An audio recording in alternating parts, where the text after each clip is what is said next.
Hello guys, कैसे हो आप सब? आई होप सब बढ़िया होंगे। तो हमने स्टार्ट किया था व्यावसायिक वित्त के स्रोत।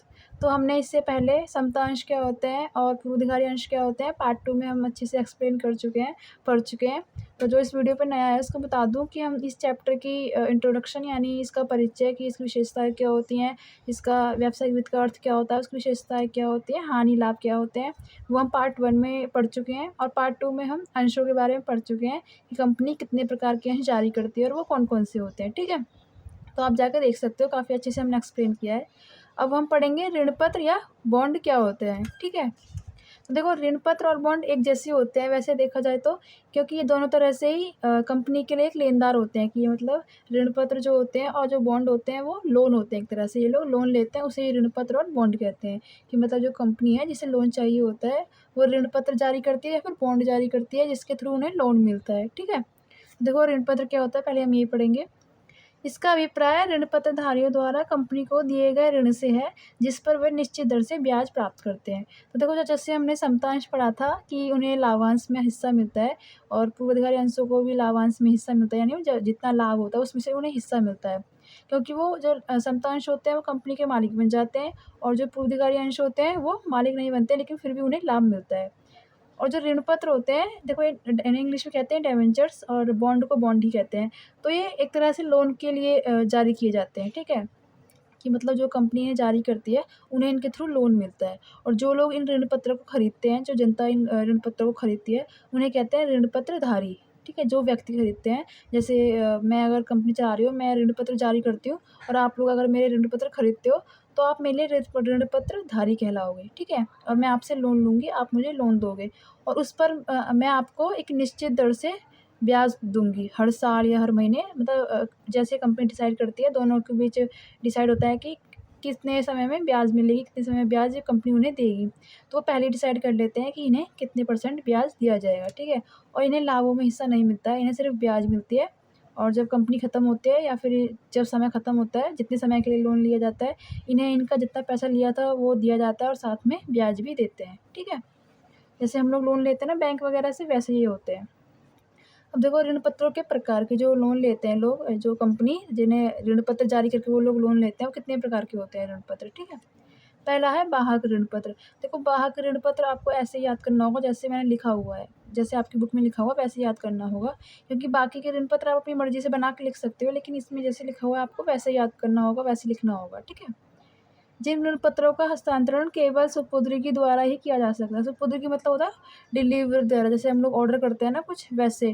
तो शायद ऑनलाइन वगैरह करते हैं ये लोग, ऑनलाइन करके मँगाते हैं लोन वगैरह, और जब वो लोग देने आते हैं तभी ये लोग साइन वगैरह करके दे देते हैं। और इसका रिकॉर्ड कि हमने इन लोगों से लोन लिया है, ये अपने रजिस्टर में रिकॉर्ड नहीं रखते हैं। जैसे हम लोन लेते हैं तो हम कंपनी लोन ले रही है, किस से लोन ले रही है, रिकॉर्ड रखते हैं ना जैसे अपने रजिस्टर में, ये लोग इनका रिकॉर्ड नहीं रखते हैं, ठीक है?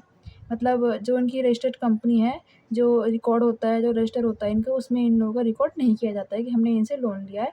और ये क्या करते हैं, इनकी पेमेंट यानी जितना पैसा लोन लेते हैं वो और ब्याज एक कूपन के द्वारा करते हैं, ठीक है? कूपन होता है उसके द्वारा करते हैं, उसे कहते हैं वाहक ऋण पत्र। देखो, पंजीकृत ऋण पत्र, पंजीकृत देखो नाम से रजिस्टर्ड ऋण पत्र। जिन ऋण पत्रों का हस्तांतरण कंपनी के कार्यालय में पूर्व सूचना द्वारा किया जाता हो, इन ऋण पत्रधारियों के नाम ऋण पत्र रजिस्टर में लिखे जाते हैं। इनके मूलधन एवं ब्याज का भुगतान केवल उसी ऋण पत्रधारी को किया जाता है जिसका नाम ऋण पत्रधारियों के रजिस्टर में होता है। देखो, पंजीकृत यानी रजिस्टर्ड, तो नाम से पता चल रहा है पंजीकृत यानी रजिस्टर्ड की मतलब जब आप लोन लेते हो, जब आप ऋण पत्र जारी करते हो, तो जो लोग आपके इन ऋण पत्रों को खरीदते हैं, जो लोग आपको लोन दे रहे हैं और आप जिनका नाम लिख रहे हो कि हाँ हमने इनसे पंजीकृत लोन लिया है, तो आप उन पेमेंट भी उन्हीं को करते हो। ये नहीं किसी तीसरे इंसान को कर दो या फिर वो अपनी जगह किसी दूसरे को भेज दे। नहीं, आप उसी व्यक्ति को पेमेंट दोगे जिसका आपने अपने रजिस्टर में नाम लिखा है, ठीक है? मूलधन का मतलब होता है जितना लोन लिया था, और ब्याज तो पता ही होगा आपको, इंटरेस्ट देते हैं जितना, उसका भुगतान केवल उसी को किया जाता है जो जिसका नाम अपने रजिस्टर में लिखते हैं कि हाँ हमने इससे ये लोन लिया है, ठीक है? और इसका मतलब क्या है, जिन ऋण पत्रों का हस्तांतरण कंपनी के कार्यालय में पूर्व सूचना द्वारा किया जाता है, कि मतलब पहले सूचना मिल जाती है कि हम इनसे लोन ले रहे हैं। अब है शोधनीय ऋण पत्र। तो शोधनीय ऋण पत्र क्या होता है? जिन ऋण पत्रों के मूलधन का भुगतान कंपनी एक निश्चित अवधि के बाद कर देती है उन्हें शोधनीय ऋण पत्र कहते हैं। कि मतलब मान लो कुछ ऋण पत्र ये बहुत लंबे समय के लिए लेते हैं और कुछ लोन ऐसे लेते हैं कि जब कंपनी ख़त्म होती है हमेशा के लिए, जब बंद होती है तभी उसकी पेमेंट करते हैं, उससे पहले नहीं करते हैं। लेकिन शोधनीय ऋण पत्र ऐसे होते हैं कि कुछ समय बाद यानी एक निश्चित अवधि के बाद, मान लो 20 साल बाद, 15 साल बाद, 10 साल बाद इनका पूरा पैसा वापस कर देते हैं और ब्याज सहित, उसे कहते हैं शोधनीय ऋण पत्र। ठीक है, जैसे मान लो मैं आपसे लोन लेती हूँ 10 साल के लिए, तो मैं 10 साल बाद आपका लोन वापस कर दूँगी, साथ में उसका ब्याज भी। लेकिन कुछ लोन ऐसे भी होते हैं जो ज़िंदगी भर के लिए ले जाते हैं, जब कंपनी ख़त्म होती है हमेशा के लिए तभी उसकी पेमेंट की जाती है, उससे पहले नहीं की जाती है।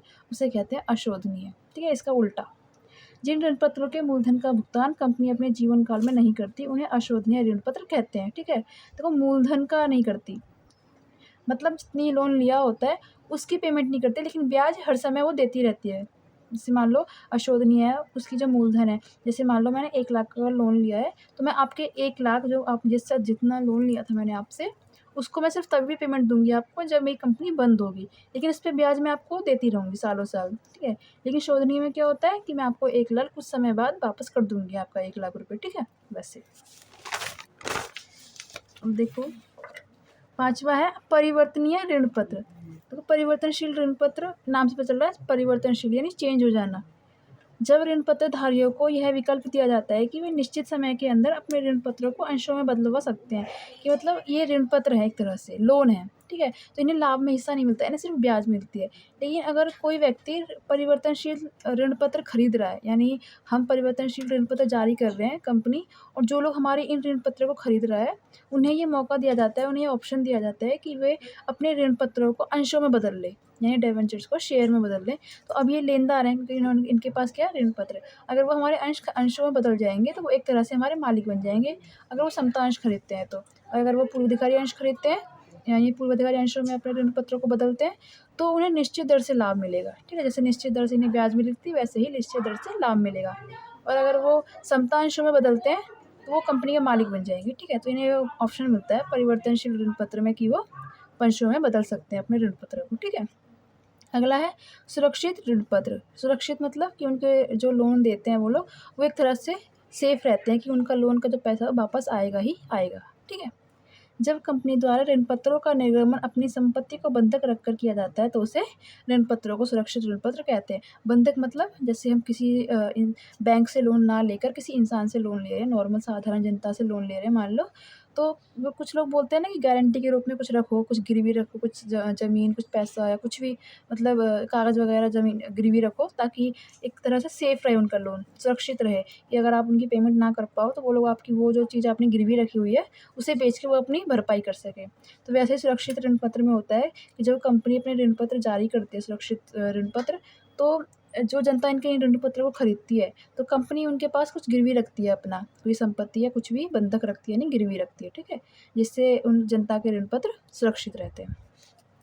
असुरक्षित ऋण पर इसका उल्टा हो जाएगा देखो, जिन ऋण पत्रों पर कंपनी अपनी किसी संपत्ति को बंधक नहीं रखती, मतलब कुछ भी गिरवी नहीं रखती है, वो सिर्फ लोन ले लेती है और ब्याज डिसाइड कर लेती है कि हाँ इतना ब्याज मिलेगा, तो एक तरह से सुरक्षित नहीं है ना, क्या पता कंपनी ना लौटाए, कुछ लॉस हो जाए कंपनी को, या बंद हो जाए, या हमेशा के लिए कुछ ताला लग जाए, तो एक तरह से सुरक्षित नहीं होती क्योंकि कुछ गिरवी नहीं रखा हुआ है। ठीक है? अब तक हमने पढ़ लिया ऋण पत्र कितने प्रकार के होते हैं। अब हम पढ़ेंगे कि जो व्यक्ति इन ऋण पत्रों को खरीदते हैं उन्हें क्या लाभ होते हैं खरीदने से, और जो कंपनी ने जारी करती है उन्हें क्या लाभ होते हैं, ठीक है, यानी क्या फ़ायदा होता है। पहले पढ़ेंगे विनियोजकों को लाभ, यानी जो लोग खरीदते हैं इन ऋण पत्रों को, जनता लोग जो खरीदती है उन्हें क्या फ़ायदा होता है। स्थायी और नियमित आय, ऋण पत्रों पर पूर्व निर्धारित दर से ब्याज का नियमित भुगतान प्राप्त होता है। मतलब यही है ना कि वो लोग लोन देते हैं, जिस तरह लोन दे रहे हैं कंपनी को, तो उन्हें निश्चित दर से पहले से ही उनकी जो निश्चित दर से ब्याज होती है वो तय हो जाती है कि आपको इतने % ब्याज मिलेगी हर महीने या फिर हर साल। तो उन्हें स्थायी और नियमित आय मिलती है, मतलब कन्फर्म होता है उन्हें कि हर साल या फिर हर महीने उनकी इतनी इनकम होगी ही होगी, क्योंकि ब्याज मिलता है। ठीक है? स्थायी मतलब फिक्स हो जाती है। कंपनी को लाभ कम हो, अधिक हो या हानि हो, इस बात का ब्याज के भुगतान पर कोई असर नहीं पड़ता है, कि मतलब मान लो किसी साल कंपनी को लॉस हो गया या फिर प्रॉफ़िट हो गया या फिर कुछ भी हो सकता है, लेकिन इनका भुगतान करना ही पड़ता है कंपनी को। जो ब्याज है वो देनी ही पड़ती है, लाभ हो या ना हो उस कंपनी को। ठीक है? अगला है अधिक सुरक्षित विनियोग। ऋण पत्र प्रायः कंपनी की संपत्तियों को बंधक रखकर निर्गमित किए जाते हैं, इसलिए ऋण पत्र सुरक्षित होते हैं। कि मतलब जैसे ये सुरक्षित ऋण पत्र हमने पढ़ा था ना, तो कुछ ऋण पत्र ऐसे होते हैं जो बंधक रख कर लिए जाते हैं, कि मतलब कंपनी अपनी कोई सामान या अपनी कोई संपत्ति गिरवी रखती है और फिर ही वो लोग अपने वही जनता कंपनी को लोन देती है, तो एक तरह से सुरक्षित रहते हैं। ठीक है। अब है परिवर्तन का अधिकार। हमने पढ़े थे ना, परिवर्तनशील ऋण पत्र होते हैं कि जो लोग इन ऋण पत्रों को खरीद रहे हैं उन्हें यह हक मिल जाता है कि वो अपने ऋण पत्रों को अंशों में बदल सकते हैं। तो परिवर्तन का अधिकार होता है कुछ ऋण पत्रधारियों को। परिवर्तनशील ऋण पत्रों पर उन्हें अंशों में परिवर्तित करने का अधिकार प्राप्त होता है। ऐसी स्थिति में ऋण पत्रधारी कंपनी के स्वामी बनकर कंपनी की समृद्धि में भाग ले सकते हैं। तो मतलब फिर वो और ज़्यादा कमा सकते हैं, कंपनी लंबी चल रही है, उस कंपनी के मालिक बन जाते हैं वो। ठीक है, अंशों को खरीद कर। अब हम पढ़ेंगे कंपनी को क्या लाभ होता है अपने ऋण पत्रों को जारी करते हैं। तो पहला है प्रबंधकीय क्रियाओं में हस्तक्षेप नहीं। देखो ये लोग लोन ले रहे हैं तो मालिक नहीं है कंपनी के, और कंपनी में कोई मीटिंग होगी, कोई सभा होगी, कुछ भी होगा, ये लोग उसमें हिस्सा नहीं ले सकते क्योंकि सिर्फ लेनदार है, मालिक नहीं है। सिर्फ मालिक ही उस कंपनी की मीटिंग में हिस्सा ले सकते हैं। तो प्रबंधकीय क्रियाओं मतलब कोई मीटिंग हो रही है, कोई सभा हो रही है, तो ये लोग उसमें हस्तक्षेप नहीं करते, यानी इंटरफेयर नहीं दिखाते हैं, उसमें आते नहीं है ये। ठीक है। ऋण पत्रधारियों को कंपनी के प्रबंध में भाग लेने का अधिकार नहीं होता है। ठीक है। अगला है वित्त का सस्ता साधन। ऋण पत्रों पर दिए जाने वाला ब्याज अंशों पर दिए जाने वाले लाभांश की तुलना में कम होता है। कि मतलब ये लोग पहले से तय कर लेते हैं कि इतना ब्याज दिया जाएगा ऋण पत्रों पर, लेकिन जो अंश होते हैं उनको लाभांश ज़्यादा भी मिल जाता है इन लोगों से। तो एक तरह से ये सस्ता होता है ऋण पत्र। ठीक है, कि मान लो इन्हें 8% मिल रहा है, लेकिन कंपनी में अगर लाभ ज़्यादा हो गया, मतलब बहुत ज़्यादा लाभ हो गया, तो इन्हें तो सिर्फ 8% दिया ही दिया जाएगा, भले ही कितना भी लाभ हो। लेकिन अगर ज़्यादा लाभ हुआ है तो अंशों को ज़्यादा लाभ दिया जाएगा। ठीक है। मंदी काल में अच्छी वित्तीय साधन। मंदी काल में जनता कंपनी के अंशों में विनियोग करने से संकोच करती है। ऐसी स्थिति में ऋण पत्र वित्त प्राप्त करने का उत्तम साधन होता है। कि मतलब मंदी काल मतलब जैसे मार्केट में जो ये लोग माल बेच रहे हैं वो नहीं बिच रहा है, मान लो हानि हो रही है, बहुत लॉस हो रहा है इस कंपनी को, लेकिन इन्हें लोन चाहिए, उधर पैसा चाहिए, तो ये अपने अंश जारी नहीं कर पाते, क्योंकि अगर कंपनी लॉस में चल रही है तो कोई भी व्यक्ति इनके अंश नहीं खरीदना चाहेगा, क्योंकि अंशों को लाभ दिया जाता है, ब्याज नहीं दी जाती है। तो कंपनी में अगर लाभ होगा तभी इन्हें लाभ मिलता है। तो कोई भी अंश यानी अपने इन्वेस्ट नहीं करना चाहेगा, नहीं खरीदना चाहता है, क्योंकि ये सोचेगा कि अगर हम इस कंपनी का अंश खरीद लेंगे तो हमें तो लाभ मिलेगा ही नहीं, लॉस में चल रही है। लेकिन ये क्या करते हैं, अपने ऋण पत्र जारी करके लोन ले सकते हैं, क्योंकि ऋण पत्र एक तरह से सुरक्षित होते हैं कि इन्हें निश्चित दर से ब्याज मिलती ही मिलती है, भले इन्हें लाभ हो या हानि हो। ठीक है। तो इन्हें इस बात से फ़र्क नहीं पड़ता कि कंपनी लॉस में चल रही है प्रॉफिट में, क्योंकि इन्हें निश्चित दर से ब्याज दिया ही जाता है। ठीक है।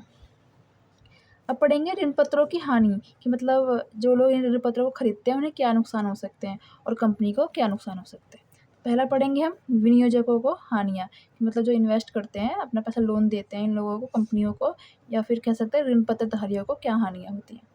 पहला है कम आय। कम आय देखो कैसे हो सकता है, कि मतलब मैंने बताया था ना अभी कि अगर कंपनी में बहुत ज़्यादा फ़ायदा हो रहा है, किसी साल बहुत ज़्यादा लाभ हुआ है, तो इन्हें तो निश्चित दर से ब्याज दिया जाएगा जितना इनसे पहले तय है। लेकिन कम जो बाकी अंश लोग हैं, जो अंशधारी हैं, उन्हें अगर ज़्यादा लाभ हुआ है तो उन्हें ज़्यादा लाभ मिल जाता है, इन्हें नहीं मिलता है। इन्हें सिर्फ उतना ही मिलेगा ब्याज जितना पहले से तय है। ऋण पत्रों पर ब्याज की दर काफ़ी कम होने के कारण ऋण पत्रधारियों को आय कम होती है। ठीक है, कि इनकी एक तो इंटरेस्ट की जो दर होती है वो कम होती है, ऊपर से अगर ज़्यादा प्रॉफिट हुआ है कंपनी को तो इन्हें हिस्सा लेने का अधिकार है नहीं। ठीक है, तो एक तरह से कम आय। प्रबंध में भागीदारी नहीं, कि मतलब ये मीटिंग में हिस्सा नहीं ले सकते, कंपनी में क्या हो रहा है क्या नहीं हो रहा है ये नहीं जान सकते, क्योंकि ये ऋण पत्रधारी कंपनी के लेनदार होते हैं। लेनदार मतलब लोन देने वाले, इसलिए उनको कंपनी की सभाओं में मतदान का अधिकार प्राप्त नहीं होता है। ठीक है, कि मतलब मीटिंग वगैरह ये नहीं आ सकते हैं, वोट वगैरह नहीं कर सकते कुछ। अब है कंपनी को क्या हानि होती है अगर वो अपने इन ऋण पत्रों को जारी करती है जनता में। ठीक है, तो देखो पहला है स्थायी भार। स्थायी भार मतलब स्थायी आय। ऋण पत्रधारियों को फ़ायदा है कि उन्हें निश्चित दर से ब्याज मिलता ही मिलता है, लेकिन इनके लिए एक तरह से नुकसान भी हो जाता है, कि मतलब जैसे किसी साल कंपनी को लॉस हो गया तो इन्हें ब्याज देना ही पड़ता है, फिक्स होता है, क्योंकि कि इन्हें इतने % ब्याज देना ही देना है। मान लो किसी लगातार 3-4 साल लॉस हो रहा है तो इन्हें ब्याज देना ही पड़ेगा, चाहे लॉस में डूबो चाहे प्रॉफिट। ठीक है, तो स्थायी बाहर हो जाता है, एक तरह से फिक्स इन्हें एक लोड पड़ता है इनके ऊपर कि इन्हें देना ही देना है इनका ब्याज। ऋण पत्रों पर ब्याज का भुगतान कंपनी को निर्धारित दर से करना ही पड़ता है, चाहे कंपनी को लाभ हो या हानि। ठीक है, कि मतलब जो निर्धारित है पहले से तय है कि इतने % ब्याज दिया जाएगा, वो देना ही पड़ता है इन्हें, चाहे इन्हें लॉस हो या प्रॉफिट हो। ठीक है। अवैधानिक कार्यवाही संभव। कंपनी के ब्याज या मूलधन का भुगतान करने में असमर्थ रहने पर ऋणपत्रधारी कंपनी को बंद करने के लिए वैधानिक कार्रवाई कर सकते हैं। कि मतलब जैसे यहाँ पर लिखा हुआ है ना कि जब ये ऋणपत्रधारी होते हैं, जब इन्हें लोन देते हैं कंपनी को, पहले से इनके बीच कॉन्ट्रैक्ट होता है कि इन्हें इतने % पर ब्याज दिया जाएगा, ठीक है। ये कन्फर्म होता है कि आपको लॉस हो या प्रॉफिट हो, आपको हमें ब्याज देना ही देना है। मान लो ये ना दें, अगर बोल दें कि हमारी कंपनी लॉस में ये वो, और इन्हें प्रॉफिट सॉरी कि मतलब इनकी जो मूलधन है जितना लोन दिया था ना दें, और जो ब्याज है वो भी ना दें, तो इन्हें हक होता है ऋणपत्रधारियों को कि ये कंपनी पर केस कर सकते हैं और कंपनी को बंद करवा सकते हैं। तो एक तरह से कंपनी के लिए नुकसान है कि ऋणपत्रधारी इन्हें केस भी कर सकते हैं इन पर, ठीक है। वैधानिक मतलब लीगली होता है। संपत्तियों पर अधिकार से साख में कमी। सुरक्षित ऋणपत्र निर्गमित करने की स्थिति में कंपनी को अपनी संपत्तियां बंधक रखनी पड़ती हैं। इससे कंपनी की साख में कमी आती है। कि मतलब जब ये लोन देते हैं तो जो सुरक्षित ऋणपत्र हमने पढ़े थे अभी प्रकार में, क्या होते हैं कि जो सुरक्षित ऋणपत्र होते हैं क्या करते हैं, लोन देने के बदले में कंपनी की कुछ संपत्ति गिरवी रखते हैं अपने पास, ठीक है, गारंटी के रूप में। तो जो कंपनियां हैं अपनी कुछ महंगी संपत्ति इन्हें गिरवी रखनी पड़ती हैं इन लोगों के पास। तो जो इनकी इमेज होती है, जो इनकी पहचान होती है, साख मतलब इमेज, जो पहचान होती है अच्छी, हो सकता है वो अच्छी जो संपत्ति इन्होंने गिरवी रखी है, जो मांगी इन लोगों ने, वो हो सकता है उसकी वजह से इनकी इमेज बढ़ी हुई थी, अच्छी पहचान बनी हुई थी, तो इनकी पहचान में थोड़ी कमी आ जाती है, ठीक है। अब हमने पढ़े ऋणपत्र क्या होते हैं। अब हमने बॉन्ड भी पढ़ा था ना हमने शुरुआत में, ऋणपत्र एवं बॉन्ड। देखो इसमें सिर्फ ज़्यादातर मीनिंग ही आ सकता है, ज़्यादा बड़ा क्वेश्चन नहीं आएगा आपको, ये 1 या 2 नंबर में आएगा कि बॉन्ड क्या होते हैं, ठीक है। ऋणपत्र जो हमने पढ़ा इसमें सिर्फ इतना ही आएगा। तो देखो बॉन्ड एक निश्चित आय वाला साधन है जिसमें व्यक्ति किसी सरकार या कंपनी को एक निश्चित ब्याज दर पर एक निश्चित अवधि के लिए पैसे उधार देती है। तो ये ऋणपत्र की ही तरह है कि ये भी एक तरह से लोन देती है कंपनी को या किसी सरकारी कंपनी को, किसी भी कंपनी को या किसी व्यक्ति को लोन देती है, ठीक है, पैसे उधार देती है एक तरह से, उसे बॉन्ड ही कहते हैं। डिबेंचर को केवल कंपनी जारी करती है, लेकिन बॉन्ड्स को सरकार, कंपनी या संस्था भी जारी कर सकती है। देखो सिर्फ इतना फ़र्क है ऋणपत्र में और बॉन्ड में, कि जो ऋणपत्र हैं वो सिर्फ एक कंपनी ही जारी कर सकती है, कि मतलब कंपनी ही इशू कर सकती है जनता से उधार लेने के लिए। लेकिन जो बॉन्ड होते हैं ये सरकार भी कर सकती है लोन लेने के लिए, कोई कंपनी भी कर सकती है, कोई संस्था तो जैसे NGO वगैरह होते हैं वो भी कर सकते हैं, ठीक है। सिर्फ इतना फ़र्क है, वरना ये एक तरह से लोन के लिए ही इस्तेमाल किया जाता है, ठीक है। देखो हमने अभी पढ़ा कि ऋणपत्र क्या होते हैं और बॉन्ड क्या होते हैं। तो हम पार्ट 2 में पढ़ चुके हैं कि अंश क्या होते हैं अच्छे से, तो आप जाकर देख सकते हो। तो अभी हम पढ़ेंगे ऋणपत्र और अंशों में क्या अंतर होता है, ठीक है। ऋणपत्र अभी हमने पढ़ लिए, अंश हम इससे पहले पार्ट में पढ़ चुके हैं। देखो ऋणपत्र क्या होते हैं, एक तरह से ये लोग कंपनी के लेनदार होते हैं क्योंकि ये लोन देते हैं। अंश क्या होते हैं कि ये अंश खरीदते हैं और इन्हें लाभ मिलता है बदले में, ठीक है। लेकिन ये 2 तरह से होते हैं, समता और पूर्वाधिकारी अंश। समता अंशों को लाभ मिलता है, निश्चित दर से नहीं मिलता है, क्योंकि पहले से लाभ की जो दर होती है वो तय नहीं होती है, लेकिन पूर्वाधिकारी अंशों की लाभ की दर तय होती है, ठीक है। अर्थ, पहले हम इसका मीनिंग समझते हैं। ऋणपत्रधारियों द्वारा कंपनी को दिए गए ऋण से है जिस पर वे निश्चित दर से ब्याज प्राप्त करते हैं, ठीक है। कि मतलब जो ऋणपत्र होते हैं, ऋणपत्रधारियों मतलब जो लोग ऋणपत्र को खरीदते हैं, जनता जो खरीदते हैं उन्हें ऋणपत्रधारी कहते हैं। ये कंपनी को एक तरह से लोन देते हैं, उसे ऋणपत्र कहते हैं, और ये निश्चित दर से यानी पहले से तय होता है कि इतने % इन्हें ब्याज मिलेगा। जो पूंजी अंशों को निर्गमित करके एकत्रित की जाती है उसे अंश कहते हैं। कि मतलब ये लोग पूंजी इकट्ठी करने के लिए कुछ अंश जारी करते हैं, ठीक है, उसे अंश कहते हैं। कंपनी से संबंध, ऋणपत्रधारी कंपनी के लेनदार होते हैं। कि मतलब जो कंपनी के साथ क्या रिलेशन होता है, कि जो ऋणपत्रधारी होते हैं वो लेनदार होते हैं, कि लोन देने वाले, ठीक है। अंशधारी कंपनी के मालिक होते हैं, ठीक है, स्वामी मतलब मालिक होते हैं।